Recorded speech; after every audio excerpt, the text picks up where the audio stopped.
சுபகிரகம் இருந்தா லைஃப் வந்து ஓஹோன்னு போயிருமா, அசுபகிரகம் இருந்தா லைஃப் டவுன்ல போயிருமா? பொதுவாகவே இந்த சுபத்துவம் அசுபத்துவம் இதெல்லாம் பேசவே கூடாது. ஜோதிடம் தெரியாதவர் தான் சுபகிரகம் அசுப கிரகம்லாம் பேசுவாங்க. குரு தசையில ரொம்ப கஷ்டப்பட்டவர்களும் உண்டு. சனி தசையில் உயரமான இடத்துக்கு போனவரும் உண்டு. குருவுக்கு பேரே குரூரன்னு பேர். குரூரன் பொதுவா பெரிய நோய்களை உண்டாக்குவதே குரு பகவான் தான். புற்றுநோய்க்கு காரகனே குரு தான். சனி பகவான்னு சொன்னாலே மக்கள் தெரிச்சு ஓடுறாங்க. அவர் வந்து தர்ம தேவதை. அவரவர் எவ்வாறு உபயோகப்படுத்துகிறார்கள் அதற்கு ஏற்றாற் போல் தான் இருக்குமே தவிர கிரகங்களில் கெட்ட கிரகம் நல்ல கிரகம் இதெல்லாம் கிடையவே கிடையாது.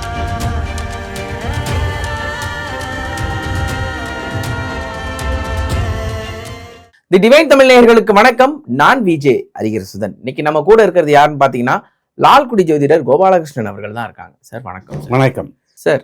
கிரகங்கள் 9 கிரகம் இருக்கு. அப்படி இருக்கும்போது அதுலயும் பிரிச்சு வச்சிருக்காங்க சார், பாசிட்டிவ் நெகட்டிவ் மாதிரி, சுபகிரகம் அசுபகிரகம் அப்படின்னு. இது வந்து எந்த அளவுக்கு உண்மையான விஷயம்? இந்த சுபகிரகம் இருந்தா லைஃப் வந்து ஓஹோன்னு போயிருமா, அசுபகிரகம் இருந்தா லைஃப் டவுன்ல போயிருமா? இது வந்து உண்மையா பொய்யா? வேற என்ன பண்ண முடியும்? கிரகங்களை எப்படி நம்ம உபயோகிக்கிறது? வணக்கம். லால்குடி சப்தரிஷீஸ்வரர் அருளால் உலக மக்கள் நலம் பெற வேண்டும். பொதுவாகவே இந்த சுபத்துவம் அசுபத்துவம் இதெல்லாம் பேசவே கூடாது. ஓகே. எப்படின்னா, ஜோதிடம் தெரியாதவர் தான் சுபகிரகம் அசுப கிரகம்லாம் பேசுவாங்க. ஓ. இப்போ குருனா ஆசிரியர்னு வச்சுக்கோங்க. சனி பகவான்னா ஸ்கேவெஞ்சர், அதாவது இந்த கழிவு அகற்றுபவர்னு கூட வச்சுக்கோங்க. ஒரு ஊருக்கு ஆசிரியர் மட்டும் இருந்து அந்த கழிவு அகற்றுபவர் இல்லைன்னா அந்த ஊரில் வாழ முடியுமா? ஊர் நாரி போயிடும். கரெக்டா? அப்போ 2 பேருமே வேணும். இது போல எல்லா கிரகங்களும் முக்கியமானது தான். இதுல சுபம் அசுபம்லாம் கிடையாது. அது வந்து தவறான குறிக்கோள். குரு தசையில ரொம்ப கஷ்டப்பட்டவர்களும் உண்டு. சனி தசையில் உயரமான இடத்துக்கு போனவரும் உண்டு. அதனால அவரவர் ஜாதகத்துக்கு ஏற்றது போலதான் இருக்குமே தவிர குரு தசை வந்துட்டாலே நீங்க கொடி கட்டி பறப்பீங்க அப்படின்னு சொல்வது அது ஜோதிடமே அல்ல. என்ன சார் சொல்றீங்க? அது பேர் ஜோடிதம், ஜோடிக்கிறது. ஓகே. ஆக குரு தசையில் கஷ்டப்படுபவர்களும் இருக்கிறார்கள். குருவுக்கு பேரே குரூரன்னு பேரு. குரூரன். குரூரன் பொதுவா பெரிய நோய்களை உண்டாக்குவதே குரு பகவான் தான். அதாவது மறைமுக நோயின்னு சொல்லப்படுற புற்றுநோய்க்கு காரகனே குரு தான். காரணம், தன்னுடைய வீட்டுக்கு 8வது இடத்தில் உச்சமாகக்கூடிய கிரகம். 8னாலே எதிர்பாராத அல்லது மறைவிடம். பொதுவா புற்றுநோயில அதிகபட்சமான மக்களுக்கு அது ரொம்ப அதிகமான வளர்ச்சி அடையும் வரை தெரியவே தெரியாது. திடீர்னு ஒரு நாள் தெரியும். அதுதான் பிரச்சனையாங்க. அப்போ குரு பகவானாலும் சில பிரச்சனைகள் உண்டு, சனி பகவானால் நல்லதும் நடக்கிறது உண்டு. அப்போ சுபம் அசுபம் என்பது தவறு. பொதுவாகவே இந்த கிரகங்கள் எல்லாமே பஞ்சபூதங்களுக்குள்ள அடக்கும். 9 கிரகங்கள் எல்லாமே பஞ்சபூதத்துக்குள்ளதான் எல்லாமே அடக்கும். அண்டமா இருந்தாலும் சரி, பிண்டமா இருந்தாலும் சரி. இப்போ நெருப்பு, இந்த நெருப்பினால் சிலர் மாண்டு போகிறார்கள். அதுக்காக நம்ம வீட்டில் சமையலுக்கு உபயோகப்படுத்தாத இருக்க முடியுமா? முடியாது. அப்போ இந்த தீயை வச்சு நீங்க விளக்கையும் ஏத்தலாம், வீட்டையும் கொளுத்தலாம்.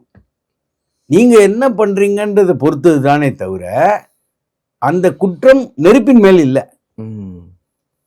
இப்போ தண்ணீர்ல நீச்சல் அடித்து இன்பமா இருக்கிறவங்களும் இருக்காங்க, மூழ்கி போவர்களும் இருக்கிறார்கள். ஆக இது பஞ்சபூதத்துடைய தத்துவம் தானே தவிர இதுல வந்து பஞ்சபூதத்துல எது குறைவானது எது நிறைவானதுன்னு சொல்ல முடியாது. இந்த பஞ்சபூதங்களால் உண்டானதுதான் நம்ம உடலே. ஆமா. மனமும் பஞ்சபூதத்தின் இயக்கத்துல இருக்கிறது தான்.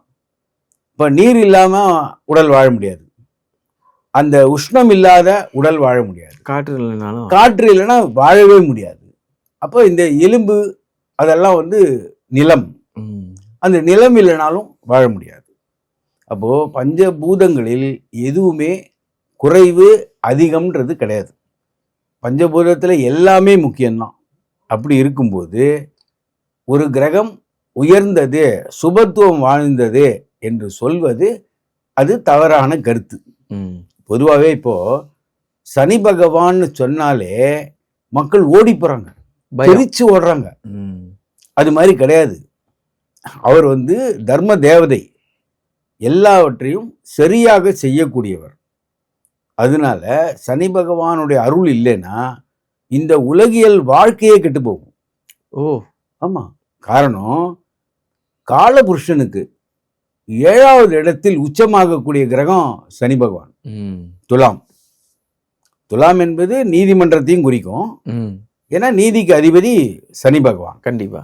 அப்ப அந்த துலா ராசியிலே உச்சமாகக்கூடிய கிரகம் சனி பகவான். அதுதான் 7ஆம் இடம், காலபுருஷனுக்கே 7ஆம் இடம். 7ஆம் இடம் என்பதுதான் மனைவியை குறிப்பது. அப்போ திருமணஸ்தானமாகிய 7ஆம் இடத்தில் உச்சமாகக்கூடிய கிரகம் முக்கியமானதா இல்லையா? மிக மிக முக்கியமானது. கரெக்டா? அப்போ சனி பகவான் அருள் இல்லைன்னா நம் வாழ்க்கையில் பலவிதமான சங்கடங்கள் வரும். சனி பகவான் தான் இந்த கலியுகத்தின் தெய்வம். ஏன்னா பாருங்க, எல்லா விதத்தையும் விட இந்த யுகத்தை ஆள்வதே சனி பகவானுடைய காரங்களாகிய இரும்பும் ஆயிலும். ரெண்டும் தான் பயங்கர காஸ்ட்லியா இருக்கு உலகம். அப்போ இந்த க்ரூட் ஆயில் அல்லது மண்ணிலிருந்து எடுக்கக்கூடியது எல்லாமே சனி பகவானுடைய விஷயம். எண்ணெய் என்றாலே சனி பகவான் தான். அப்போ அந்த சனி பகவானுடைய ஆதிக்கம் இருந்தால்தான் நாம் வெற்றி பெற முடியும். அதனால் ஒரு உதாரணத்துக்கு செவ்வாயை தீய கிரகம்னு சொல்றாங்க. அந்த செவ்வாய் நம் மத பிரகாரம் குங்குமத்தை குறிக்கும். குங்குமம் இல்லாத ஏதாவது ஒரு விசேஷம் உண்டா? இல்லையே, அது மங்களகரமான ஒரு விஷயம் கிடையாது. குங்குமம். மஞ்சள் என்பது குருவை குறிக்கும். இந்த மஞ்சளும் குங்குமமும் சேர்ந்தாதான் குருமங்கள யோகமே வரும். குருமங்கள யோகம் விசேஷமான யோகம். ஆமா. அப்போ செவ்வாய் தீய கிரகம் என்று சொன்னால் அவரை ஏன் மங்களகரமா நம்ம வச்சுக்கிறோம்? அவருக்கு பேரே மங்களம். அதே போல செவ்வாய்க்கிழமைக்கு பேரே மங்களவாரம். ஆமா. அப்போ மங்களம்னா என்ன? விசேஷம், சுபகாரியங்கள். சுபகாரியங்களுக்கு செவ்வாய் இல்லாம நடக்காது. அப்போ எந்த கிரகமும் சுபத்துவம் அசுபத்துவம் இதெல்லாம் கிடையாது. அவரவர் எவ்வாறு உபயோகப்படுத்துகிறார்கள், அதை எந்த விதத்தில் உபயோகப்படுத்திக் கொள்கிறார்களோ அதற்கேற்றாற் போல் தான் இருக்குமே தவிர கிரகங்களில் கெட்ட கிரகம் நல்ல கிரகம் இதெல்லாம் கிடையவே கிடையாது. அந்தந்த ஜாதகத்துக்கு ஒரு கெடுதல் இருந்தால் ஒரு நல்லது இருக்கும். பொதுவாகவே தசரத மகா சக்கரவர்த்தியுடைய கதையை தெரிஞ்சினாதான் நம்ம இதை பற்றி புரிஞ்சுக்க முடியும். அவர் என்ன பண்ணுறாரு, அவருடைய ஜாதகத்தில் புத்திர தோஷத்தால் புத்திர பாக்கியமே கிடையாது. காட்டுக்கு போய் வேட்டையாடும் போது ஒரு கண்ணில்லாத முனிவருடைய மகனை கொன்று விடுகிறார்.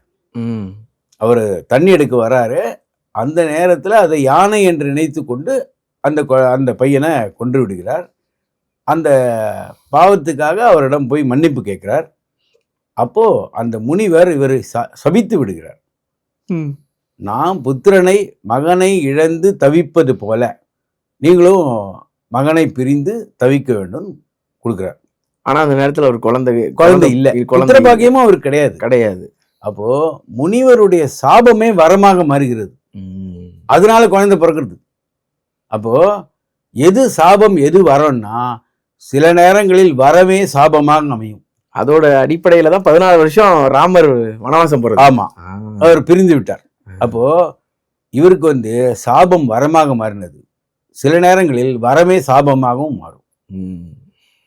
ஆக சாபம் வரம் என்பது அந்தந்த சூழ்நிலையை பொறுத்து மாறுமே தவிர இப்போ இந்த 12 கட்டமுமே மிக மிக முக்கியமானது. இதுல மறைவு ஸ்தானம்னா தவறுன்னு நினைக்கிறாங்க. மறைவு ஸ்தானம் தான் மிக மிக முக்கியமானது. எல்லா கிரகமும் மறைஞ்சிருச்சு அப்படின்னு சொல்லுவோம். மறைவு ஸ்தானம் தான் முக்கியமானது. எப்படின்னா நீங்க எந்த பொருளை வீட்டுல மறைச்சு வைப்பீங்க? பணம், நகை, வைரங்கள், வைடூரியங்கள், இதுதான் மறைச்சு வைப்போம். அப்போ மறைவு ஸ்தானம் தானே முக்கியம். நீங்க சாதாரணமா ஒரு முறத்தையோ ஒரு சாதாரண விஷயத்தையோ மறைச்சு வைக்க மாட்டீங்க. சாக்கு பையெல்லாம் மறைச்சு வைப்பாங்க. மறைக்க மாட்டீங்க. அப்போ எதை மறைக்கிறீர்களோ அதான் விசேஷமான பொருள். தங்கத்தை மறைப்பீங்க, வைரத்தை மறைப்பீங்க. அப்போ 8ஆம் இடமாகிய மறைவிடத்தை பார்த்தாதான் அவரை எப்படி முன்னுக்கு கொண்டு வருதுன்ற பரிகாரத்தையே செய்ய முடியும். ஆக மறைவிடம் மிக மிக முக்கியமானது.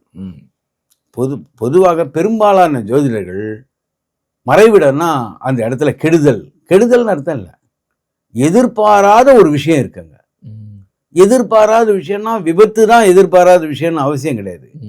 இப்போ லாட்டரியில் பிரைஸ் விழுது, இல்லை நமக்கு எதிர்பாராத ஒரு பணம் வருது, எல்லாமே எதிர்பாராது தானே.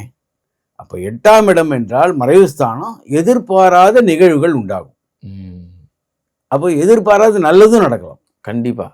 இதெல்லாம் பிரித்து இவங்க அந்த வழக்கத்தெல்லாம் விட்டுட்டு எல்லா கிரகமும் நல்ல கிரகம், அதை எவ்வாறு நாம் உபயோகப்படுத்துவது, ஒரு பாவத்தை எப்படி நம் மேம்படுத்துவது, இதை புரிந்து கொண்டால் ஜோதிடம் இன்னும் வளர்ச்சி அடையும். கண்டிப்பா. ஜோதிடம் கேட்கவர்களும் பயனடைவார்கள்ன்றது தான் என்னோட கருத்து. கண்டிப்பா. நீங்க சொன்ன மாதிரி இந்த பயனடைவார்கள் அந்த வார்த்தை ரொம்ப முக்கியமானது. பல பேர் நினைச்சிட்டு இருப்பாங்க சுபகிரகம்னா இது, அசுபகிரகம்னா இது அப்படின்னு பிரித்து பார்த்துக்கிட்டு இருப்பாங்க. அந்த பிரிவு இனிமேல் ஒற்றுமையாக மாறும்னு நினைக்கிறேன். உங்களோட நேரத்திற்கும் உங்களோட வார்த்தைகளுக்கும் ரொம்ப நன்றி சார். நன்றி.